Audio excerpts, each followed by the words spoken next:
Assalamualaikum warahmatullahi wabarakatuh. Saya Novita Hidayanti, mahasiswa IAIN Pontianak, jurusan Pendidikan Agama Islam. Di sini saya akan mereview sebuah skripsi dengan judul Studi Kasus tentang Siswa Mu'alaf dalam Pembelajaran Pendidikan Agama Islam di SMA Negeri 3 Sidoarjo. Skripsi ini ditulis oleh Farida Amalia, terbit pada tahun 2011. Asal perguruan tinggi yaitu Institut Agama Islam Negeri Sunan Ampel, Surabaya. Bab 1. Pendahuluan.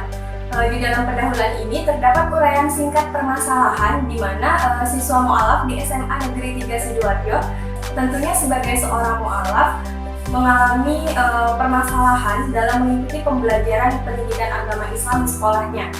Siswa mu'alaf ini kesulitan dalam menjalankan tugas hafalan dan juga kesulitan dalam membaca Al-Quran.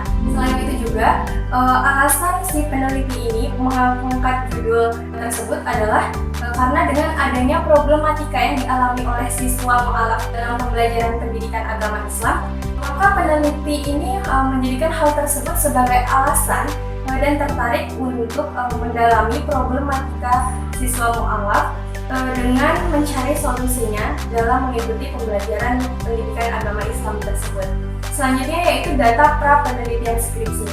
Data pra-penelitian skripsi ini biasa terletak pada latar belakang di mana data tersebut diperoleh dari pengamatan peneliti sebelum benar-benar melakukan penelitian yang sesungguhnya. Data pra-penelitian skripsi pada skripsi yang saya review ini yaitu peneliti peroleh pada saat melaksanakan tugas PPL 2 di SMA Negeri 3 Sidoarjo. Kemudian pertanyaan dan tujuan penelitian. Pertanyaan penelitian dalam skripsi ini dibagi menjadi 3, yaitu yang pertama, bagaimana proses perpindahan atau konversi agama yang dialami oleh siswa mu'alaf di SMA Negeri 3 Sidoarjo. Yang kedua yaitu bagaimana pelaksanaan pembelajaran pendidikan agama Islam di SMA Negeri 3 Sidoarjo. Yang ketiga yaitu problematika atau masalah apa saja yang dialami siswa mu'alaf dalam mengikuti pembelajaran pendidikan agama Islam dan solusinya di SMA Negeri 3 Sidoarjo. Adapun tujuan penelitian sama halnya dengan pertanyaan penelitian yaitu dibagi menjadi 3. Yang pertama, untuk mengetahui proses perpindahan atau konversi agama yang dialami siswa mu'alaf tersebut di SMA Negeri 3 Sidoarjo. Yang kedua yaitu untuk mengetahui pelaksanaan pembelajaran pendidikan agama Islam di SMA Negeri 3 Sidoarjo. Yang ketiga yaitu untuk mengetahui bagaimana dan apa saja masalah atau problematika yang dialami siswa mu'alaf tersebut dalam pembelajaran agama Islam dan solusinya di SMA Negeri 3 Sidoarjo. Komentar saya terkait pertanyaan dan tujuan dalam skripsi tersebut menurut saya sudah relevan, walaupun memang terdengar sangat sederhana karena memang tujuan penelitian dalam skripsi yang saya review ini merupakan penulisan ulang dari pertanyaan penelitian. Bedanya pada tujuan penelitian berupa kalimat pernyataan, sedangkan pada pertanyaan penelitian berupa kalimat tanya. Selanjutnya yaitu manfaat penelitian.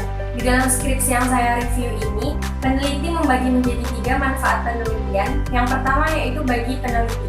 Manfaat penelitian bagi si peneliti ini untuk membantu mengadakan dan mengembangkan penelitian lanjutan, juga untuk menambah pengalaman dan masukan bagi si peneliti sebagai calon pendidik khususnya di bidang pendidikan agama Islam, serta menambah khazanah ilmu pengetahuan khususnya masalah studi kasus siswa mu'alaf dalam pembelajaran pendidikan agama Islam. Yang kedua yaitu bagi si pendidik. Manfaat penelitian bagi pendidik ini dapat dijadikan masukan bagi pendidik dalam memberikan evaluasi terhadap hasil pembelajaran peserta didik khususnya dalam pembelajaran pendidikan agama Islam.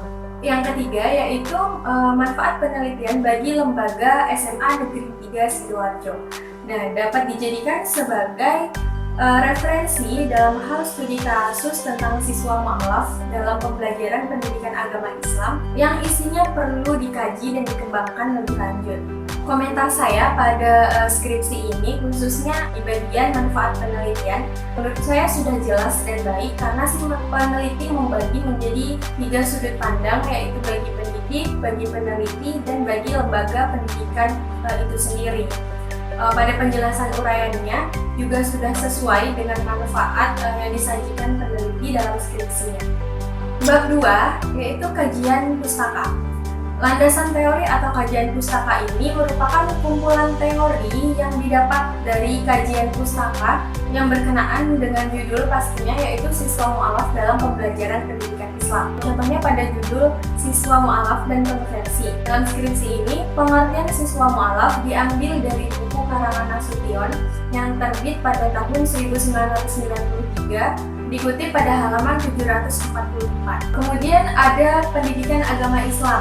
Nah, di sini pengertian pendidikan agama Islam ini diambil dari buku karangan Muhaimin yang terbit pada tahun 1996, halaman 1.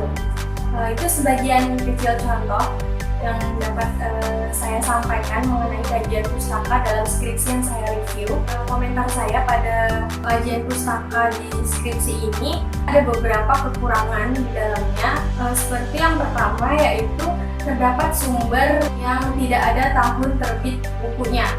Nah, yang kedua yaitu terdapat sumber dari internet. Sebenarnya tidak menjadi masalah apabila mengambil sumber dari internet. Namun jika dituliskan dengan lebih jelas lagi, dalam skripsi ini peneliti hanya mengambil link begitu saja tanpa mencantumkan keterangan mengakses link tersebut. Selanjutnya yaitu kajian penelitian terdahulu. Kajian penelitian terdahulu ini merupakan upaya peneliti untuk melakukan perbandingan dan untuk menemukan hal baru dari penelitian sebelumnya ataupun penelitian terdahulu. Namun pada skripsi yang saya review ini tidak terdapat kajian penelitian terdahulunya. Selanjutnya, bab 3, metode penelitian. Dalam metode penelitian ini, pendekatan penelitian yang digunakan adalah deskriptif kualitatif, dan jenis penelitian pada skripsi ini yaitu deskriptif. Komentar saya pada bagian pendekatan dan jenis penelitian pada skripsi ini ada yang kurang tepat terhadap apa yang tertulis dalam skripsi tersebut. Berdasarkan yang sudah saya pelajari, pendekatan penelitian dibagi menjadi 3, yaitu kualitatif, kuantitatif, dan mixed method. Maka seharusnya peneliti cukup dengan menuliskan pendekatan kualitatif saja. Sedangkan pada jenis penelitian, menurut saya peneliti juga terdapat kekeliruan dalam menulisnya, di mana peneliti menyatakan bahwa jenis penelitian yang digunakan adalah deskriptif. Padahal sudah jelas dilihat dari judul bahwasanya jenis penelitian digunakan ini adalah seharusnya studi kasus. Selanjutnya yaitu tempat dan waktu penelitian. Tempat penelitian sudah pasti yaitu di SMA Negeri 3 Sidoarjo, Jawa Timur. Dalam skripsi yang saya review ini tidak terdapat waktu penelitiannya. Peneliti ini hanya mencantumkan bahwa si peneliti selalu hadir untuk melakukan penelitian tersebut, sehingga tidak jelas berapa lama penelitian ini dilakukan. Selanjutnya yaitu sumber data penelitian. Sumber data penelitian ini dibagi menjadi 2, yaitu data primer dan data sekunder. Data primer ini didapatkan dari hasil survei lapangan berupa data dari hasil wawancara, observasi maupun hasil data dari dokumentasi. Contohnya data primer yang ada pada skripsi ini yaitu hasil wawancara dari siswa mu'alaf sebagai pelaku siswa mu'alaf dalam pembelajaran PAI, dan kepala sekolah, guru-guru, serta staf-staf sebagai informan yang bertanggung jawab pada kegiatan belajar mengajar peserta didik di sekolah.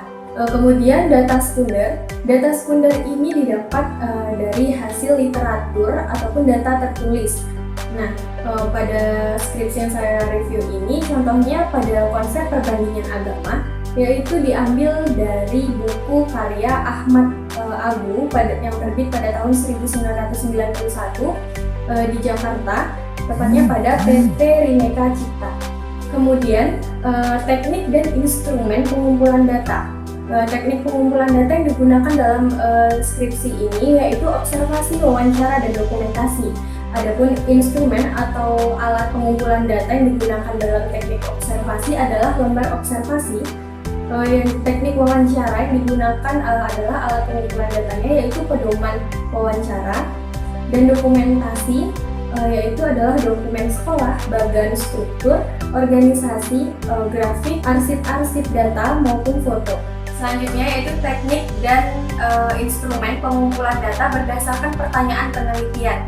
Yang pertama yaitu bagaimana proses perpindahan atau konversi agama yang dialami oleh siswa mu'alaf dalam SMA Negeri 3 Sidoarjo. Teknik pengumpulan data yang digunakan yaitu wawancara dan observasi. Instrumen atau alat pengumpulan datanya yaitu berupa pedoman wawancara dan lembar observasi. Yang kedua yaitu bagaimana pelaksanaan pembelajaran pendidikan agama Islam di SMA Negeri 3 Sidoarjo. Teknik pengumpulan data yang digunakan yaitu wawancara dan observasi. Sama, alat yang digunakan yaitu pedoman wawancara dan lembar observasi.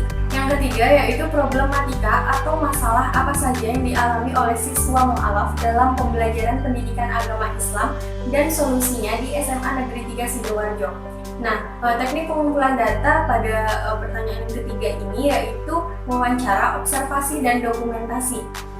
Alat yang digunakan dalam pengumpulan data ini yaitu pedoman wawancara, lembar observasi, dokumen sekolah, dapat berupa hasil belajar siswa ataupun foto-foto ketika siswa dalam proses pembelajaran pendidikan agama Islam di kelas.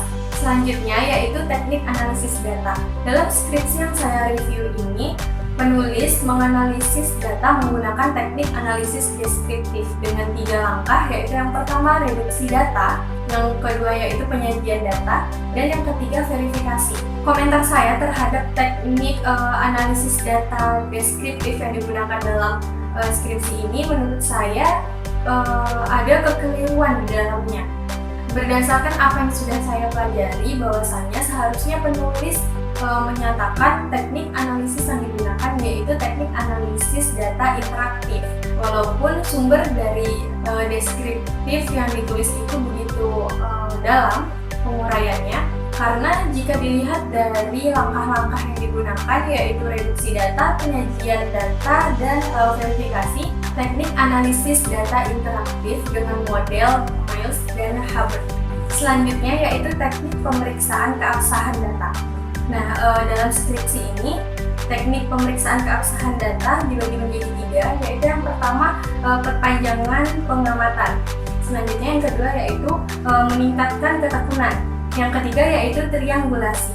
Di dalam teknik pemeriksaan keabsahan data, triangulasi ini dibagi menjadi 3, yaitu triangulasi sumber, triangulasi waktu, dan triangulasi metode.